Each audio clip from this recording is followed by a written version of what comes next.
Hello everybody, I am Priyanshi Agrawal and this is your channel शिवगुण Academy।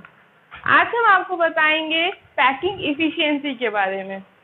जैसे कि मैंने पिछली वीडियो में बताया था क्लोज पैक्ड स्ट्रक्चर्स के बारे में कि अगर हम सॉलिड्स में चाहे कितना ही पास उसके कॉन्स्टिट्यूएंट पार्टिकल्स उसमें पैक्ड हो, लेकिन फिर भी उसमें कुछ ना कुछ खाली स्पेस यानी कि वॉइड बच जाते हैं। भले ही हम सॉलिड्स में ऐसे दो पार्टिकल्स हैं और अगर इसके बीच में एक पार्टिकल रख दें तो ये वाली पैकिंग ज़्यादा इफिशिएंट होती है, लेकिन तब भी इसमें कुछ ना कुछ खाली स्पेस यानी कि वॉइड रह जाते हैं।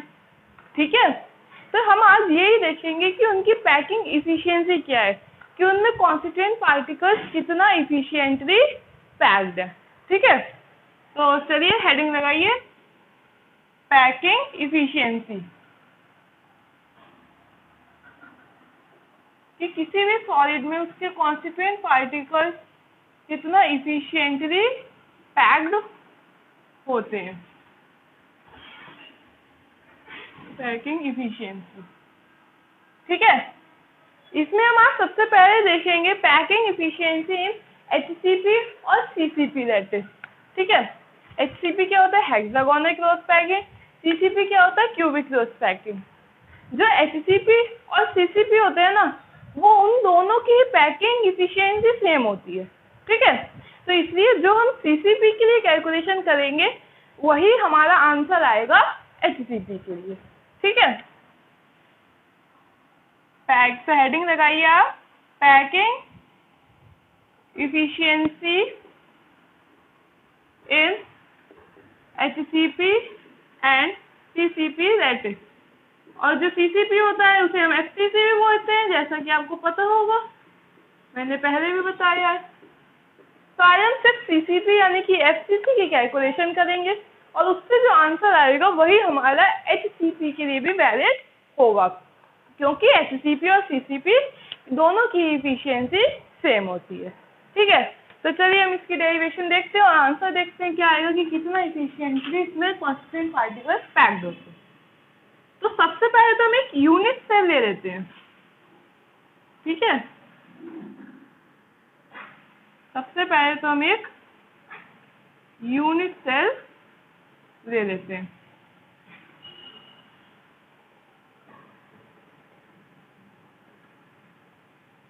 इसमें मैं आपको इसके उतने ही एटम्स दिखाऊंगी यूनिट सेल के जो हमारे कैलकुलेशन में यूज होंगे। ठीक है, क्योंकि अगर मैं ज़्यादा एक्स्ट्रा आइटम्स दिखा दूंगी ना तो आपको उसकी समझने में बहुत ज़्यादा प्रॉब्लम होगी इस 3D स्ट्रक्चर को, इसलिए मैं उतने ही आइटम्स दिखाऊंगी जितने की हमें कैलकुलेशन करने के रिक्वायर्ड होंगे। तो जैसे कि मैंने आपको बताया था, किसी भी यूनिट सेल के सभी कॉर्नर्स पे तो प्रेजेंट होते ही हैं आइटम। ठीक है, सभी यूनिट सेल के कॉर्नर्स पे प्रेजेंट होते हैं, तो मैंने आपको बताया ही था। लेकिन इसमें हम सिर्फ इन दो कॉर्नर्स पे ही बना देते हैं, क्योंकि कैलकुलेशन करने के लिए हमें सिर्फ और सिर्फ इन्हीं की जरूरत है। और अब हम बात किसकी कर रहे हैं, FCC की। FCC में क्या होता था, सभी कॉर्नर्स पे प्रेजेंट होते थे एटम्स और साथ ही साथ हर स्पेस पे भी प्रेजेंट होते थे। ठीक है, तो ये स्पेस है, इस स्पेस पे भी बना देते हम एक एटम को, इस स्पेस पे भी हमने एक एटम को बना दिया। ठीक है, तो इतना ही हमें जरूरत है। ये सभी एटम्स एक साइज के आपको मैंने बनाया, थोड़ा सा छोटा बीच वाला छोटा हो गया, लेकिन ये सभी एक ही साइज के होंगे, जाहिर सी बात है उसमें कोई छोटा बड़ा नहीं होगा। ठीक है, तो इन तीन एटम्स की हमें कैलकुलेशन के लिए रिक्वायर्ड है, तो फिलहाल हम इन तीनों को ही बनाएंगे। होंगे इस स्पेस पे भी प्रेजेंट, इस पे भी, आगे वाले पे भी, पीछे वाले पे भी, और इन सभी कॉर्नर्स पे भी, लेकिन मैं आपको शो नहीं कर दूँ। इस पॉइंट को मैं A मान देती हूँ, इसको B और इसको C। ठीक है, अब पैकिंग इफिशियंसी होती क्या है, पैकिंग इफिशियंसी के लिए क्या फॉर्मूला है देखते हैं। पहले हम पैकिंग इफिशियंसी का फॉर्मूला लिखते हैं, उसके बाद हम आगे की कैलकुलेशन प्रोसीड करेंगे।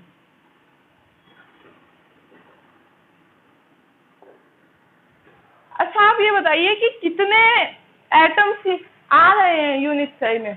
FCC के एक यूनिट सेल में कितने एटम्स आते हैं, मैंने आपको सॉलिड स्टेट 02 में बता रखा है।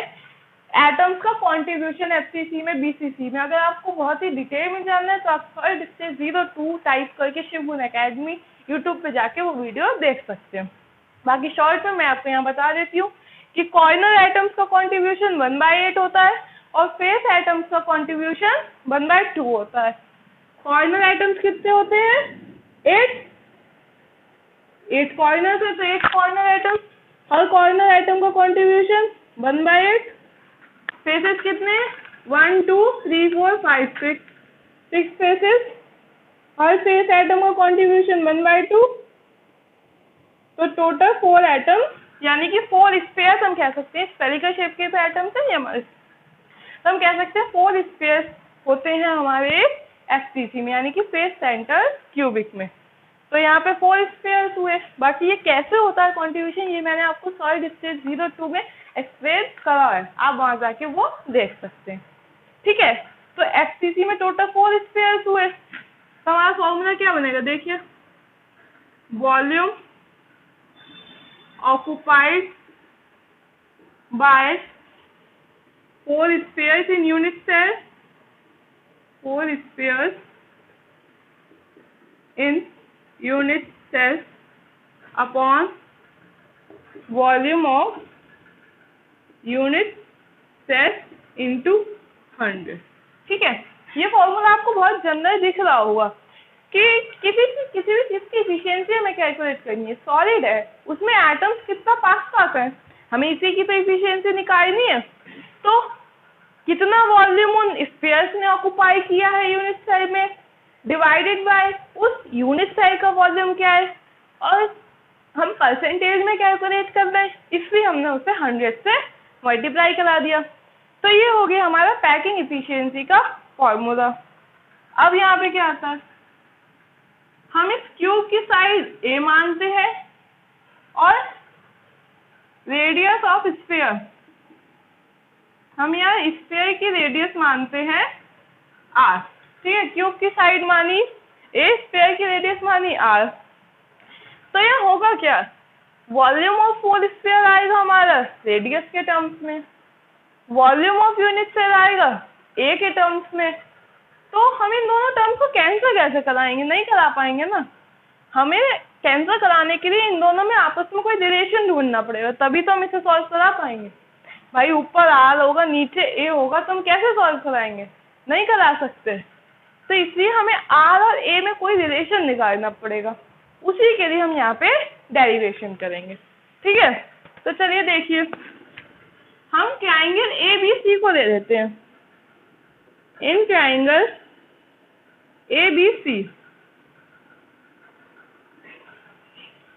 हम ट्राइंगल ABC को लेते हैं। ठीक है, तो देखिए यहाँ है क्या, AC हमारी हाइपोटेन्यूस है।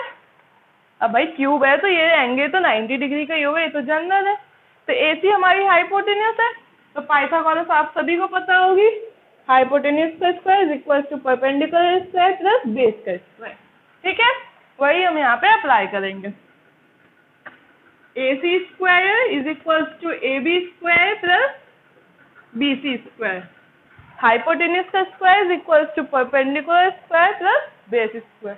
ठीक है, अब AB क्या है हमारी, AB है a, क्यूब की तो साइड है, तो a स्क्वायर। BC क्या है, वो भी क्यूब की साइड है, वो भी हो गई हमारी a स्क्वायर।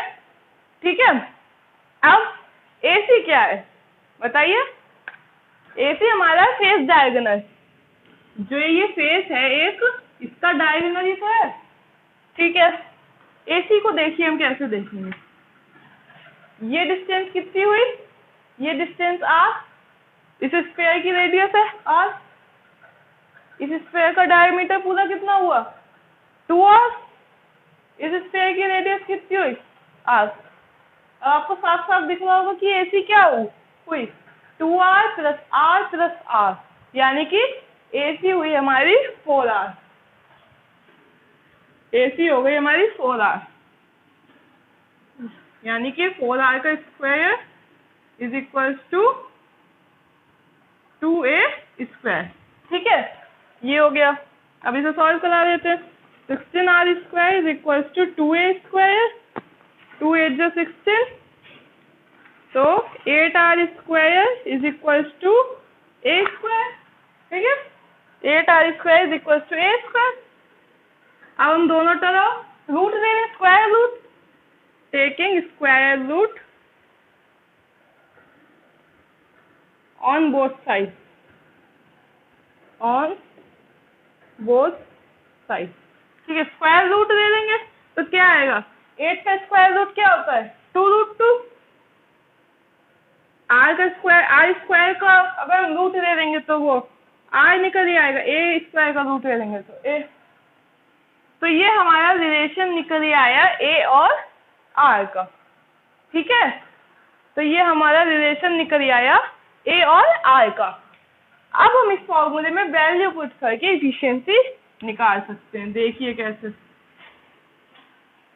देखिए volume occupied by 4 space in unit cell, packing efficiency लिखती हूँ मैं इसे रब कर देती हूँ,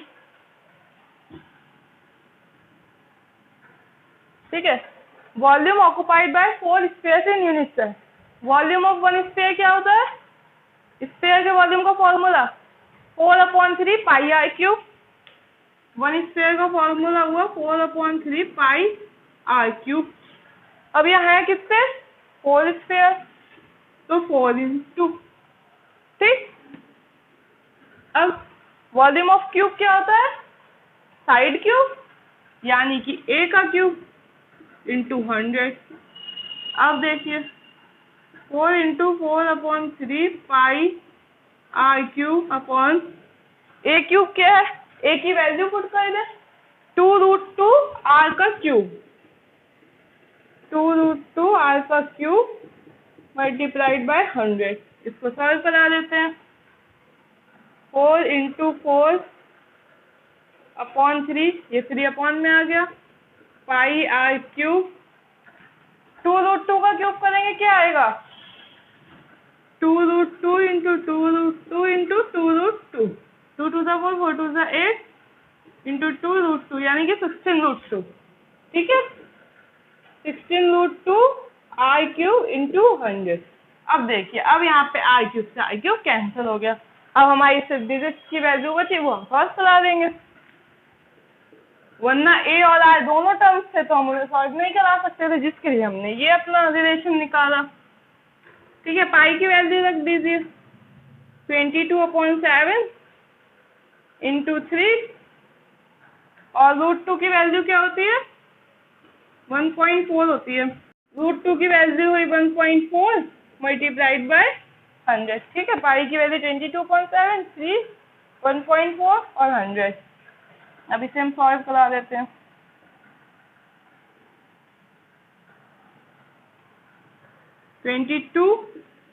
packing efficiency is equal to 22/7 3 21 into 1.4 into 100, ठीक है, पॉइंट हटा दिया हमने, 2 1 2, 2 7 14, और कुछ कैंसिल नहीं होएगा,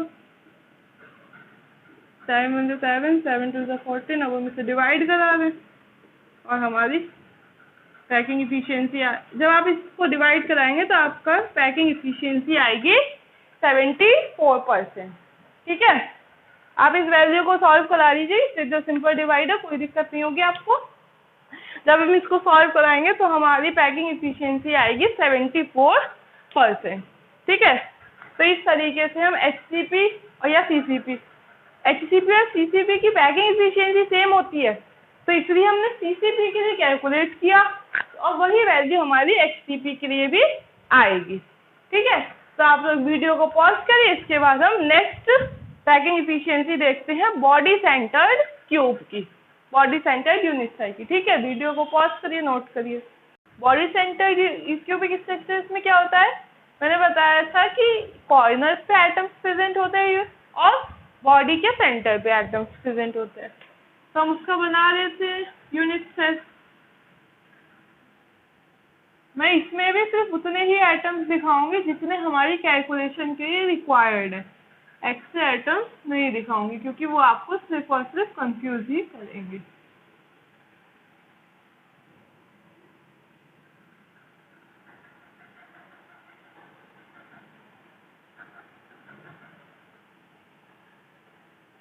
यहाँ बॉडी सेंटर की बात हो रही है तो हम सबसे पहले तो एक बॉडी डायगोनल ड्रॉ कर लेते हैं। बॉडी डायगोनल क्या होता है, आप ऐसे समझिए आपका एक रूम है, आप रूम के एक कॉर्नर से दूसरे कॉर्नर को मिला रहे हैं, तो वो हमारा कहलाता है बॉडी डायगोनल।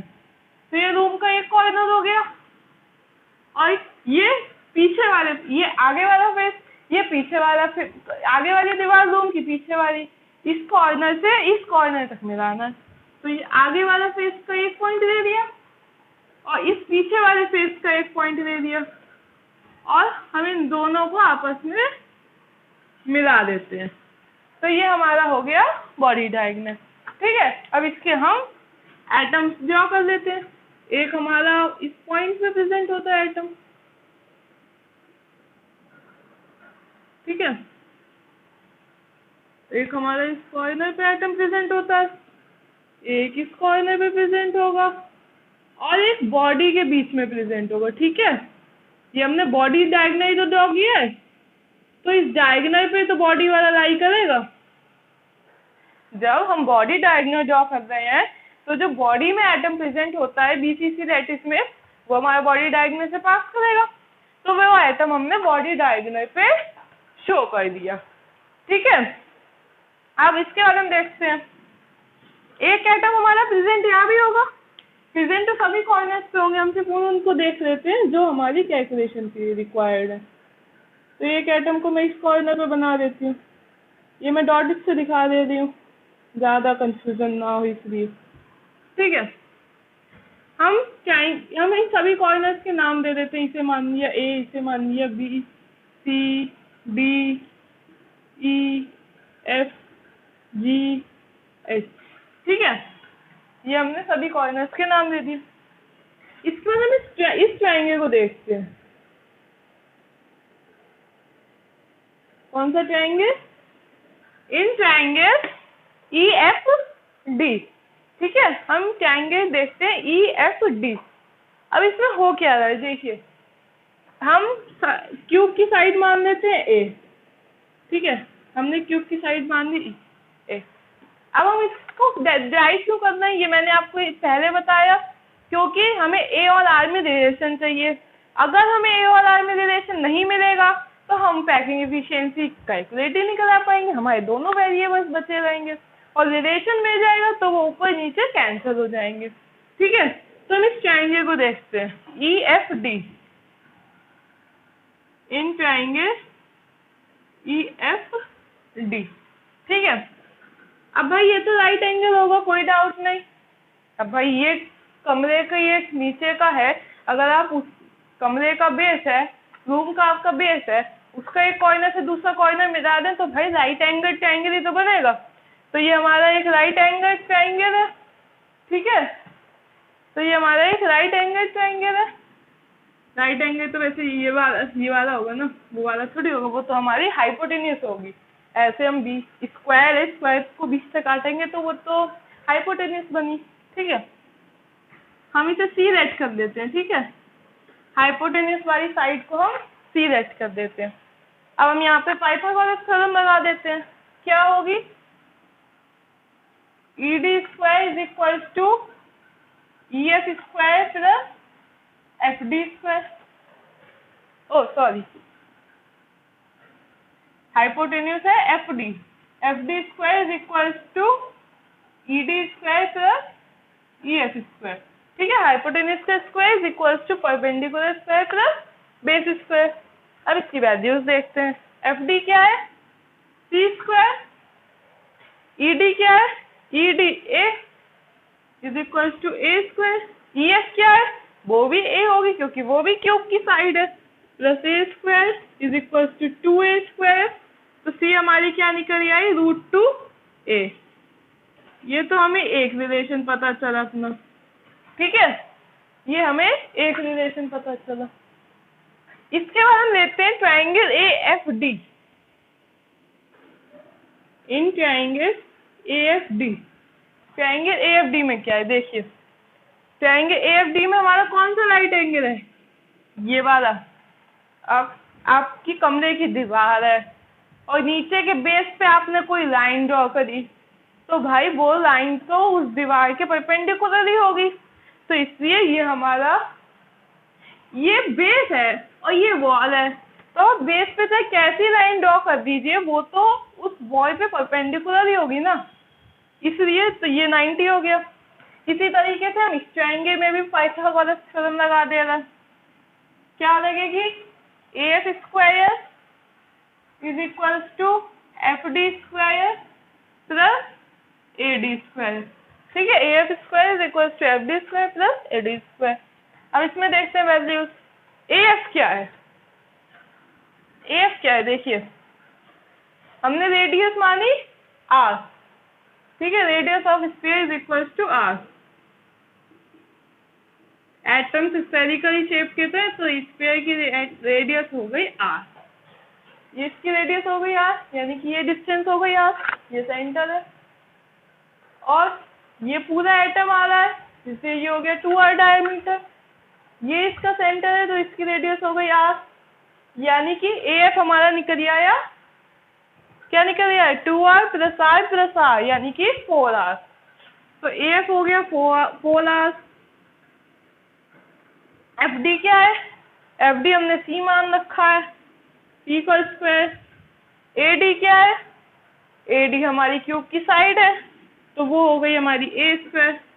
यहाँ से हम C की वैल्यू पुट कर देते हैं, √2A का स्क्वायर प्लस A स्क्वायर, यानी कि 2A स्क्वायर प्लस, मैं इसे नेक्स्ट स्टेप में लिख देती हूँ, 16R square is equal to 2A square plus A square, हम यहाँ लिख देते हैं 3A स्क्वायर। ठीक, हमारा रिलेशन क्या निकल के आया? A को हम R के टर्म्स में लिख देते हैं, ठीक है, तो 16/3R square is equal to A square. हम स्क्वायर रूट ले लेते हैं both side, taking square root on both side,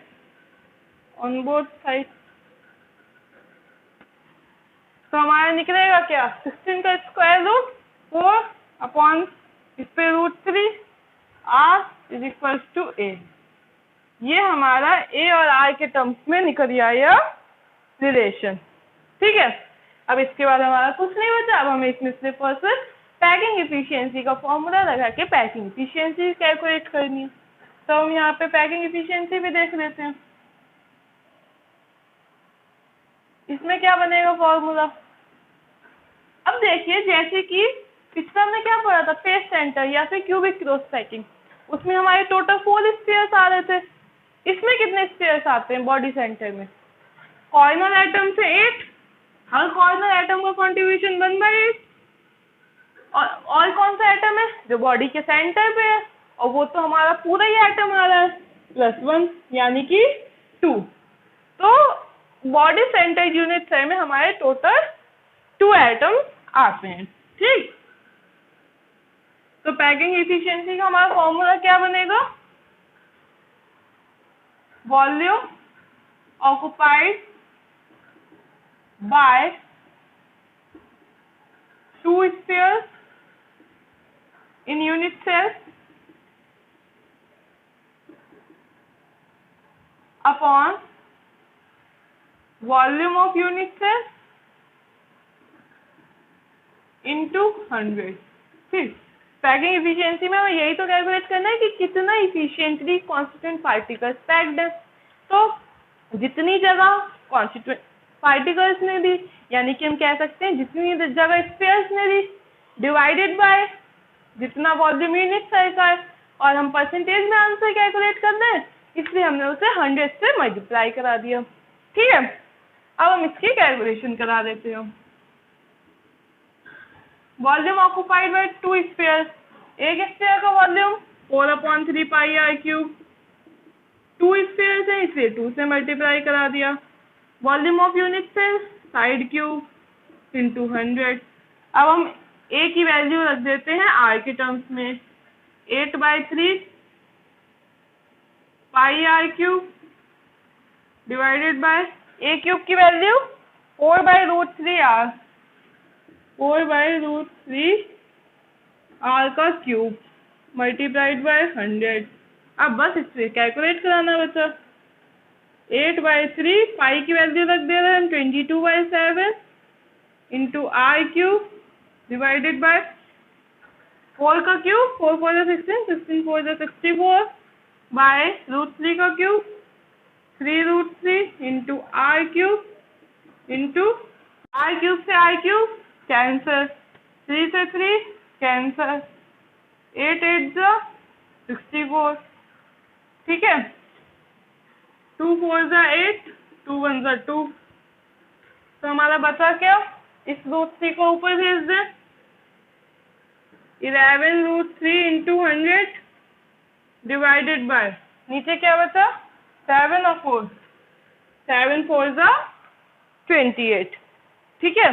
अब देख लेते हैं √3 क्या होता है 1.7 इज इक्वल, पैकिंग एफिशिएंसी निकालते हैं हम, packing efficiency is equal to 11 into 1.7 into 100 upon 28, इसे कैलकुलेट करा देते हैं, पॉइंट हटा दिया हमने, 7 3 लिख रहे, 100 गया, इसे मल्टीप्लाई 11 3 33 77 80 8 कैरी 90 और 28, इसे बस डिवाइड करा देते हैं 28 से 1903 को, 28 6 जा 8 6 जा 48 30 40 15 16 10, अब इसको हम 7 जा 8 7 जा 56 5 कैरी 10 to 14 196, फिर अब इसे 6 गया 7, 11 में से 9 गया 2,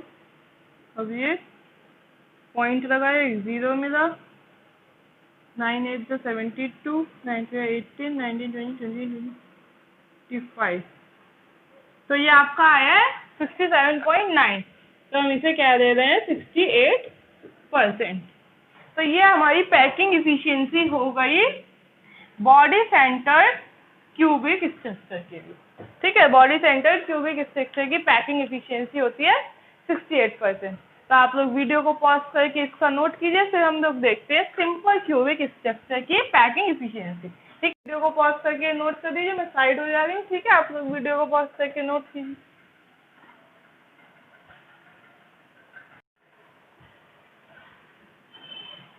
इसका हम देखते हैं packing efficiency in simple cubic lattice,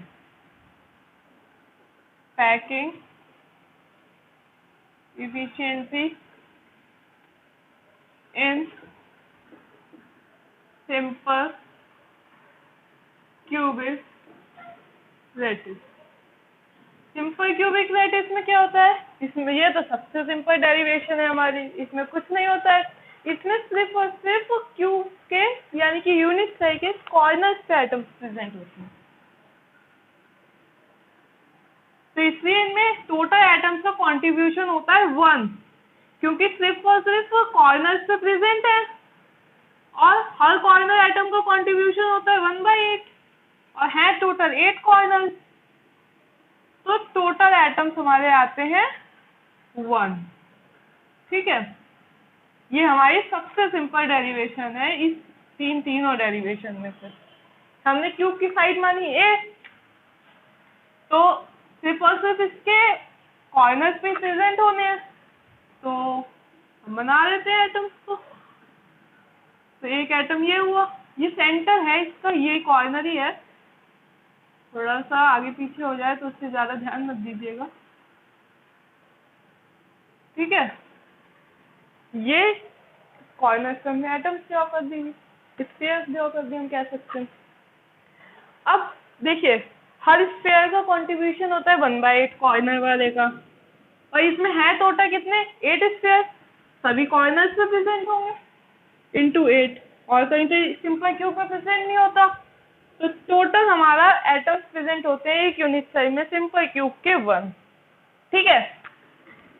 इस स्फीयर की रेडियस मान ली आर, रेडियस ऑफ स्फीयर मानी हमने आर।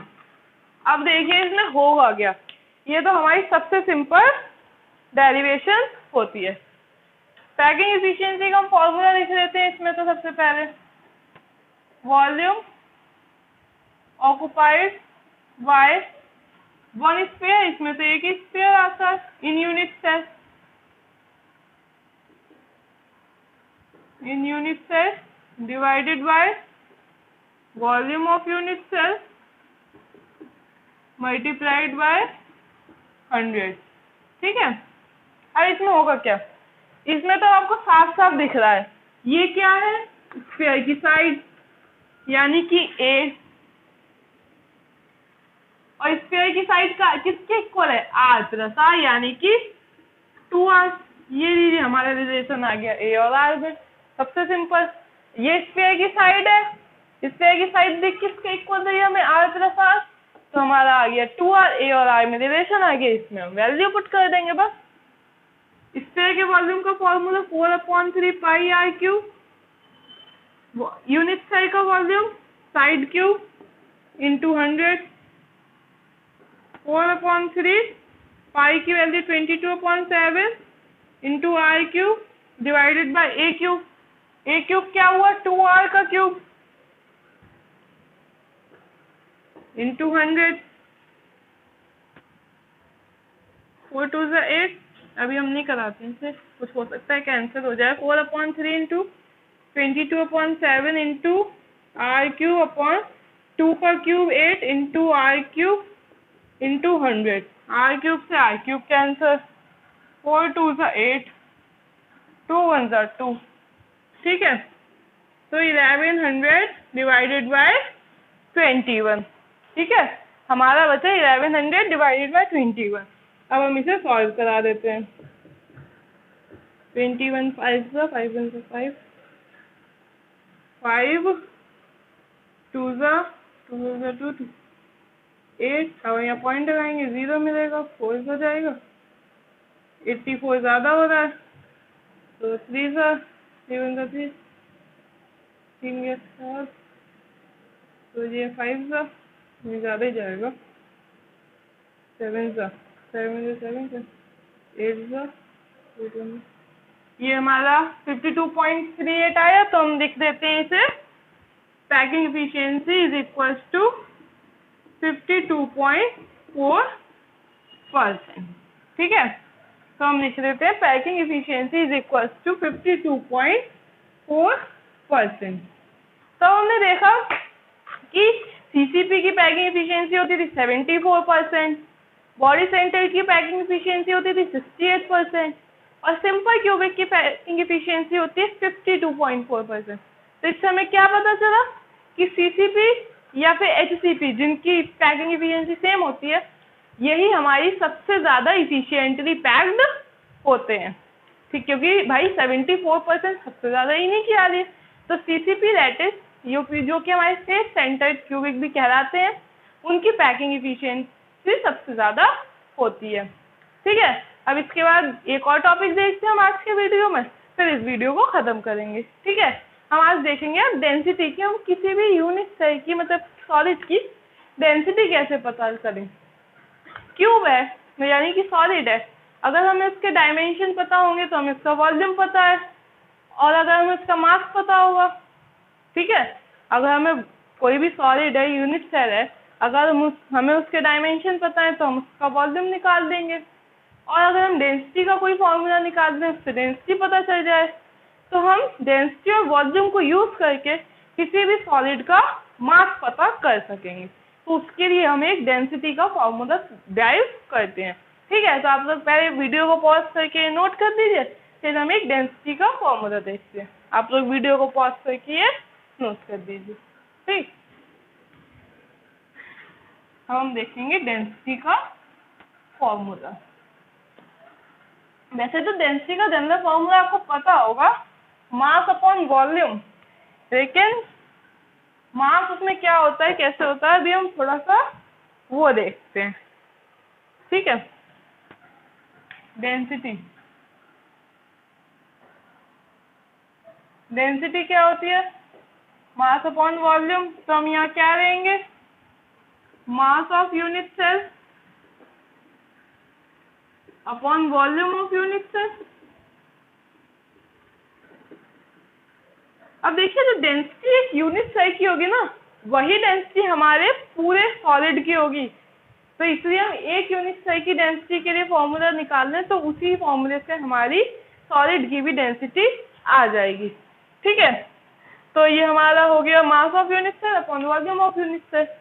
अब यहाँ पे क्या करते हैं, देखिए वॉल्यूम ऑफ यूनिट सेल तो कुछ नहीं, हमने यूनिट सेल की साइड रेट करी ए, तो ए क्यूब लिख दें तो वॉल्यूम ऑफ यूनिट सेल आ गया, ठीक, ए क्यूब। अब ये मास ऑफ यूनिट सेल क्या है, ये मास ऑफ यूनिट सेल को हम कैसे कैलकुलेट करेंगे देखते हैं। मास ऑफ यूनिट सेल, देखिए यूनिट सेल में सिंपल क्यूबिक में तो एक एटम होता है, हमने देखा, फेस सेंटर्ड में 4 एटम होते हैं। तो सभी यूनिट सेल का मास हम ऐसे तो नहीं लिख सकते, किसी में 1 एटम आ रहा है, किसी में 4 आ रहे हैं, बॉडी सेंटर्ड में 2 आ रहे हैं, तो हम ऐसे कैसे लिख देंगे। तो हम लिखेंगे number of atoms in each unit, in a unit cell लिख दे रहे हैं, in unit cell multiplied by mass of each atom. ठीक, इसमें तो किसी को दिक्कत नहीं होगी।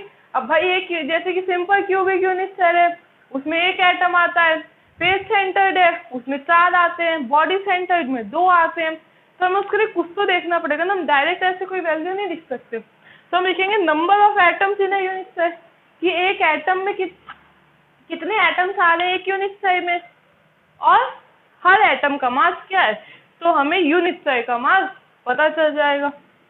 तो number of atoms in unit cell मान लेते हैं Z, mass of each atom को हम मान लेते हैं M, ठीक है, मास ऑफ ईच एटम को हम मान लेते हैं M। अब इसको मास को हम और अच्छे से लिखते हैं, देखिए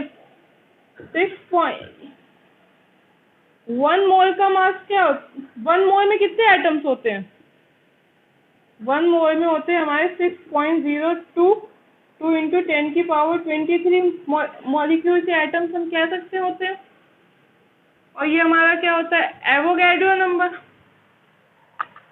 ठीक है। 1 मोल में कितने एटम्स होते हैं, 6.02 2 × 10⁻23 एटम्स, और यही हमारा एवोगैड्रो नंबर भी कहलाता है। और 1 मोल का मास कितना होता है, मोलर मास, भाई जो मोलर मास होता है वो 1 मोल एटम्स के लिए तो लिखा जाता है, तो ये हो गया 1 मोल एटम्स के लिए। तो यानी कि इतने एटम्स का, यानी कि Na एटम्स का मास होता है M, Na एटम्स का मास होता है M, और हमें चाहिए यहाँ कितने का, ईच एटम, हमें यहाँ ईच एटम का मास चाहिए, तो 1 एटम का मास कितना हुआ, M/Na, ठीक है। ये तो सबको समझ में आया होगा कि 1 मोल में होते हैं 6.022 × 10⁻23 एटम्स, जो हमारा कहलाता है एवोगैड्रो नंबर। 1 मोल का मास होता है M, जो हमारा कहलाता है मोलर मास, यानी कि Na एटम्स का मास है कैपिटल M, तो 1 एटम का मास कितना होगा, M/Na। बस अब ये हमारा है मास ऑफ ईच एटम, हम इसकी वैल्यू यहाँ पे पुट कर देते हैं, कैपिटल M/Na। बस अब हमें ये वैल्यू यहाँ रख देनी है, हमारा डेंसिटी का फॉर्मूला यहाँ पे ड्राइव हो गया, ठीक है। तो आज के वीडियो को करते हैं अब हम यहीं पे खत्म। इसके नेक्स्ट वीडियो में हम देखेंगे इम्परफेक्शंस इन सॉलिड्स, कि सॉलिड्स में क्या क्या कमियां होती है। भाई कमी तो हर चीज में होती है, कोई भी चीज परफेक्ट नहीं होती, तो इसी तरीके से सॉलिड्स में भी कमियां होती हैं, यानी कि डिफेक्ट्स होते हैं, जिसे हम नाम देते हैं इम्परफेक्शंस इन सॉलिड्स। वो टॉपिक हम अपनी नेक्स्ट वीडियो में कवर करेंगे, उसके बाद हमारा ये चैप्टर फिनिश हो जाएगा। तब तक के लिए पढ़ाई करते रहिए, और द वेरी बेस्ट।